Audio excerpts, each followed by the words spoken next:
I was reviewing health permits for my father's upscale restaurant chain when my phone buzzed against the sleek surface of my desk. The office was empty, the city outside wrapped in winter darkness. The message was from my father, Edward Hale, reminding me about his 65th birthday dinner that evening. I expected logistics, guest count, seating, something mundane. Instead, I read words that cut sharper than any knife. Do not bring Lily. A fatherless child is a liability I will not tolerate. Lily was 4 years old, my daughter. My child. Reduced to an inconvenience in one sentence. I didn't drop the phone. I didn't cry. I felt a chill settle into my chest, a clarity that didn't shout, it planned. I shut down my computer, grabbed my coat, and walked out without a word. The cold bit through my jacket, forcing every nerve awake. My heels clicked against the frozen pavement as I crossed the driveway. I didn't glance back at the house. I already knew the scene inside. Laughter, wine glasses clinking, relief that the problem daughter wasn't coming. They probably imagined me shattered behind the wheel. They were wrong. I slid into the car and locked the doors. The silence wasn't lonely. It was precise, like the moment before a chef slices into a perfectly seared steak. I opened my laptop. For years, I had quietly financed my father's failing restaurants after a series of bad investments, and overspending left him teetering on bankruptcy. Every month, money left my account for payroll, rent, and loans. He never thanked me. He treated it like entitlement. I checked the transfers scheduled for the next week. The largest one, meant for opening a new branch downtown, was deleted. No warning, no conversation. Just gone. Then I accessed the family trust. My father, the beneficiary, had signed authority to me years ago without reading it. I was the invisible manager, the silent auditor. A $50,000 withdrawal was pending, labeled restaurant expansion. I froze the account. Locked. Pending investigation. Finally, I thought of my mother's desk, the one she left me in her will. The false bottom held a ledger. A decade of records, embezzlement, fake invoices, mismanaged funds. Tonight I stopped shielding him. I started the car and drove past the city lights, past familiar streets, feeling the cold but not caring. I wasn't running from dinner. I was running toward justice. By morning, the fallout had begun. Voicemails, texts, frantic calls. My father's empire, built on borrowed money and false promises, was about to crack wide open. And I knew when the first investigator arrived at his restaurant that afternoon, nothing would ever be the same. He thought disowning me would protect him, but disowning me just triggered the chain that would unravel everything he had built. And the restaurant, his pride, would be ground zero. By late morning, the first knock came at the Hale family restaurant. Not loud, not angry, just measured, professional. 2 men in dark coats, folders in hand, scanned the exterior like hunters mapping prey. I didn't flinch. I had expected them. Inside, chaos reigned. Staff were scrambling, unaware of the storm about to hit. My father, usually the epitome of control, barked orders into a phone that didn't listen. His new branch opening, the one he bragged about to investors, was now a ticking time bomb. I watched him through the glass partition of the main dining area. Vanessa stormed past the tables, her heels echoing, panic straining her voice. "You've done this," she hissed. "You're ruining everything." "No," I said softly, barely audible over the clattering dishes. "I'm stopping you from ruining yourself." The investigators arrived, their calm precision cutting through the frenzy. They asked to speak privately. I handed them everything: the ledger, bank statements, invoices, emails proving mismanagement and fraud. One agent tilted his head, scanning the evidence. He didn't speak. The silence weighed heavier than any confrontation. Then my father realized the truth. The transfers he thought were secret, the loans he assumed he controlled, they were all traceable.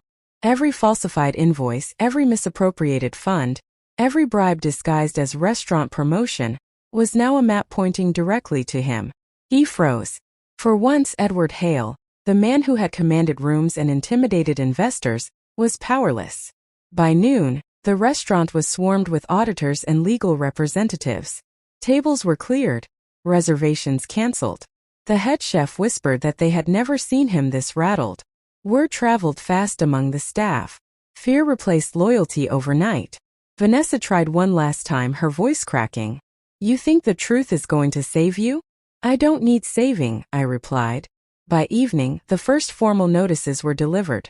Frozen accounts, subpoenas, and an immediate investigation into every branch of the Hale restaurants. My father's empire, once a symbol of prestige and power, was unraveling like overcooked dough. And Lily? She played in her room, oblivious to the chaos, safe because I had finally chosen her over a man who thought a child was an inconvenience. As I drove home that night, I realized the danger hadn't ended. My father was cornered, desperate, and unpredictable. He would strike back in ways I hadn't anticipated, and one of his next moves would hit closer to home than anyone could imagine. He doesn't just lose money. He will fight for control, manipulating employees, investors, and even family. The next confrontation will bring secrets from the past to light, and someone I trusted may betray me. The next morning, the Hale restaurant was quiet in a way that felt unnatural. Staff whispered in corners, glancing nervously at the locked cash registers and unopened bank statements. My father hadn't left his office since the night before, pacing, muttering numbers and threats into his phone. I arrived early pretending to check inventory, but really I was watching him unravel. Every branch, every supplier, every investor now had the scent of investigation on them. Emails he had sent with confidence now read like confessions. His empire wasn't just shaken. It was trembling at its foundation. Vanessa appeared again, this time with a new ally. One of the restaurant managers I had trusted. Her betrayal cut deep. She whispered that the manager had been feeding my father inside information about staff and finances, hoping for a reward once he regained control. I felt a cold clarity. Betrayal, I realized, was part of the game. I couldn't fight with anger. I had to fight with strategy. Every email, every ledger, every contract I had meticulously organized became my weapon. By noon, my father made his first move. He called a mandatory meeting, summoning every senior staff member. His voice was sharp, commanding, but I could see the cracks. He demanded loyalty, promising promotions and bonuses to anyone who reported back to him. The room was tense, like a battlefield frozen mid-swing. I stayed in the background, observing, noting names, reactions, and alliances. Someone else would betray him before long, and I needed proof when that moment came. My phone buzzed, an anonymous tip. He was planning to liquidate certain assets before the auditors could reach them. Trap in motion. I didn't panic. I acted. I blocked transfers, alerted the auditors, and documented every threat he made. By the evening, the first resignations came in. Employees who once feared me now feared him more. But it wasn't over. That night, a shadow from the past arrived. My father's old business partner, a man whose loyalty had always been suspect. He slipped into the restaurant under the guise of reconciliation, but his eyes told a different story. He wanted control, and he wanted to drag me into a trap. As I left the building, Lily asleep in her room at home, I realized the stakes were higher than ever. This wasn't just about money or reputation, it was about survival. My father's desperation made him dangerous, and his allies, past and present, would stop at nothing. The final confrontation will expose the deepest betrayals. Family secrets long buried will surface, forcing impossible choices. One life may be lost if I misstep. The morning fog settled over the city like a shroud, and the Hale restaurant stood silent, tense, like a battlefield awaiting its first shot. I arrived early, not to eat but to watch, to anticipate the next move. My father's desperation was palpable. His allies, Vanessa, the old partner, and a few fearful managers, circulated nervously, unsure whom to trust. Inside his office, Edward Hale looked smaller than ever, slouched over piles of unopened subpoenas and frozen accounts. He caught my eye as I entered, a flicker of recognition and fear crossing his face.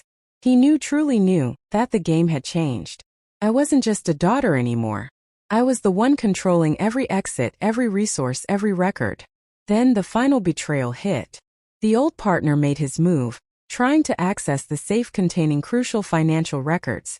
He didn't see me until I stepped forward, calm, unshaken, watching him fumble with the codes.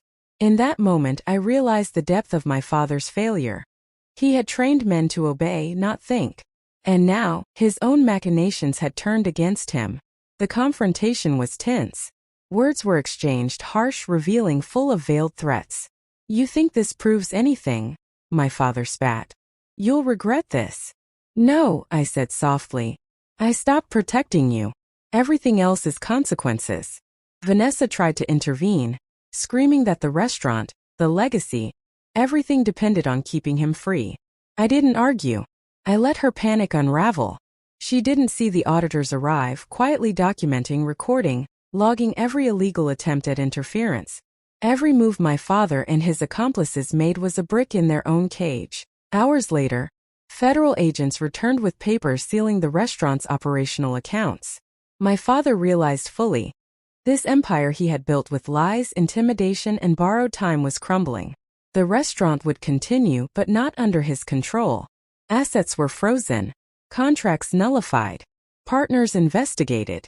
And the final blow. Vanessa's card declined permanently, her luxurious life evaporating as quietly as snow melting under winter sun. I stepped outside into the cold air, Lily in my arms. She looked up at me wide-eyed, trusting. I smiled, feeling a release I had never known. Justice had been methodical, merciless, and clean. No dramatics. No heroics. Just consequences. Edward Hale would serve his sentence. Vanessa would rebuild from nothing. The restaurant, once his kingdom, would survive under lawful management. And me, I had my daughter, my clarity, and the quiet knowledge that I had finally stopped stepping back. As we walked away, I knew one truth would linger forever. Power isn't in control nor in fear. Power is in knowing when to act, and never being afraid of the consequences. The end? Or perhaps a beginning.